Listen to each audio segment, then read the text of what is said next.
Selamat pagi Bapak Ibu Saudara, kembali lagi di dalam Lilin Pengharapan. Sebelum kita mendengarkan firman Tuhan, mari kita menyiapkan hati dan pikiran kita, memohon bimbingan dari Roh Kudus. Kita berdoa. Bersyukur untuk setiap berkat dan kemurahan yang Allah berikan di dalam kehidupan kami. Dan sebentar kami hendak mendengarkan firman-Mu, kiranya Engkau membuka hati dan pikiran kami, mencurahkan Roh Kudus ke dalam kami, agar kami dibimbing untuk dapat mengerti bahkan melakukan apa yang difirmankan pada hari ini. Berbicaralah ya Tuhan, kami siap untuk mendengarkan. Di dalam nama Yesus Kristus kami mengucap syukur dan berdoa. Amin. Bapak Ibu Saudara yang terkasih, pembacaan kita diambil dari kitab Daniel pasal 6 ayat yang ke-11. Daniel pasal 6 ayat 11 demikian. Demi didengar Daniel bahwa surat perintah itu telah dibuat, pergilah ia ke rumahnya. Dalam kamar atasnya ada tingkap-tingkap yang terbuka ke arah Yerusalem. 3 kali sehari ia berlutut, berdoa serta memuji Allahnya seperti yang biasa dilakukannya. Demikian pembacaan Alkitab kita pada hari ini. Bapak Ibu Saudara, mungkin kita sudah sering kali mendengar kisah yang luar biasa yang dialami oleh Daniel. Karena ia masuk ke gua singa dan keluar dengan selamat tanpa kekurangan suatu apapun. Akan tetapi, yang sering kali luput dari kisah itu adalah bagaimana kebiasaan Daniel dalam berdoa. Ia begitu disiplin. Dikatakan di dalam bacaan kita tadi, 3 kali sehari ia, Daniel, berlutut berdoa serta memuji Allahnya seperti yang biasa dilakukannya. Daniel jelas orang yang sibuk. Tidak hanya sibuk dalam pekerjaannya, ia pun sibuk dengan begitu banyak orang yang iri dalam melihat kesuksesannya. Tetapi mari kita perhatikan, di tengah segala kesibukan yang ia alami dan yang ia harus kerjakan, ia tetap disiplin berdoa, berlutut, memuji Allahnya sebanyak 3 kali sehari.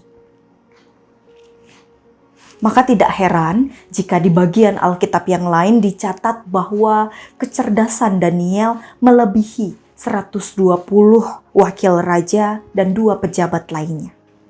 4 kali raja berganti, Daniel masih tetap menjabat. Itu membuktikan bahwa Daniel memang berbeda. Kebiasaannya berdoa ternyata dapat membawa pengaruh yang sangat besar di dalam hidupnya. Dan ketika Daniel mendengar peraturan yang melarangnya berdoa, takutkah ia? Gentarkah ia? Tidak. Ia sama sekali tidak berusaha menghentikan aktivitas berdoanya. Ia pun tidak berusaha berdoa dengan bersembunyi-sembunyi.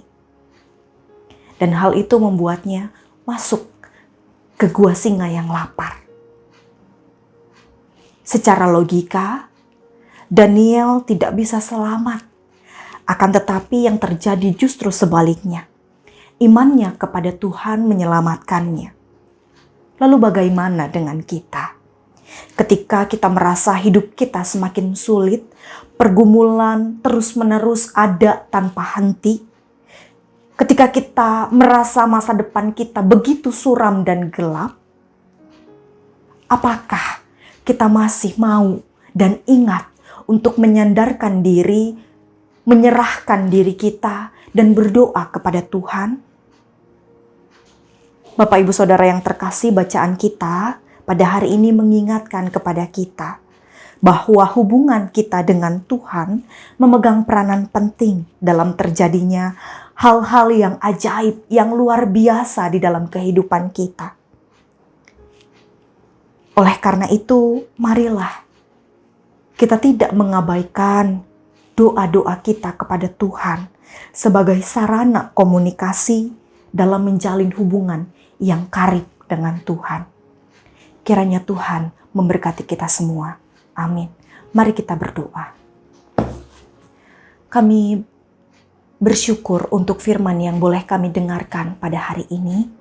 Ajarlah kami untuk selalu menyandarkan hidup kami ke dalam Engkau, dan ajarlah kami untuk mampu berdoa, berkomunikasi denganmu di dalam setiap kondisi kehidupan kami, baik ketika kami merasakan sukacita maupun di dalam kehidupan kami yang betul-betul sedang berduka. Mampukan kami ya Bapa. Di dalam nama Yesus Kristus kami mengucap syukur dan berdoa. Amin.